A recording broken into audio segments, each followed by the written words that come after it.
Et on se retrouve donc pour cette revue de presse de l'économie.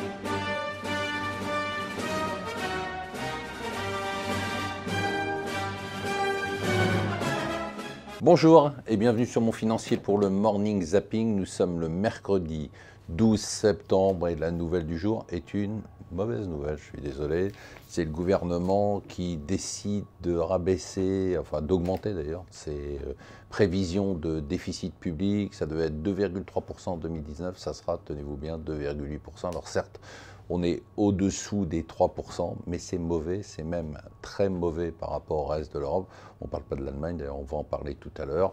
Bon, la raison invoquée, c'est le ralentissement qui est quand même assez minime de la croissance. Bien évidemment, on a un modèle qui fonctionne uniquement sur les rentrées fiscales et non pas sur la réduction des dépenses publiques. Donc effectivement, quand la croissance se ralentit un peu, les rentrées fiscales ralentissent, c'est-à-dire qu'on a quand même un des taux d'imposition les plus élevés au monde, et du coup la machine se grippe. Voilà, c'est un peu dommage, dommage que le gouvernement ne s'attaque toujours pas au vrai sujet, c'est-à-dire la réduction des dépenses publiques. Sachez que notre dette continue à déraper, et ça, c'est pas une bonne nouvelle, et paradoxe, et au même moment que l'Allemagne se pose la question de savoir comment on va utiliser la cagnotte, parce qu'eux, ils sont en surplus budgétaire et tout le monde se bagarre pour cet argent à distribuer, même au sein de la coalition.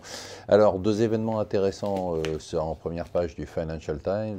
D'abord, les grandes manœuvres militaires, on en parlait hier, ça continue avec Xi Jinping et Poutine qui se sont rencontrés. C'est vrai que le fait que Trump les attaque tous les deux fait qu'ils se rapprochent.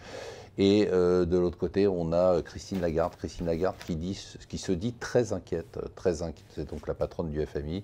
Elle dit qu'elle est très inquiète du fait de la tension entre les États-Unis et la Chine. Et s'il devait y avoir une guerre commerciale entre les États-Unis et la Chine, pour elle, ça sera dramatique, surtout pour la Chine et pour les pays émergents, puisque ce seraient les premiers touchés par le ralentissement de la croissance chinoise. Quelque chose qui ne ralentit pas du tout, c'est le crédit immobilier, ça continue à exploser, et la Banque de France s'inquiète, elle a bien raison. Pourquoi? Parce qu'on on commence à avoir le début d'une prémisse d'une bulle immobilière. La hausse des crédits, elle continuera tant que les taux sont aussi bas.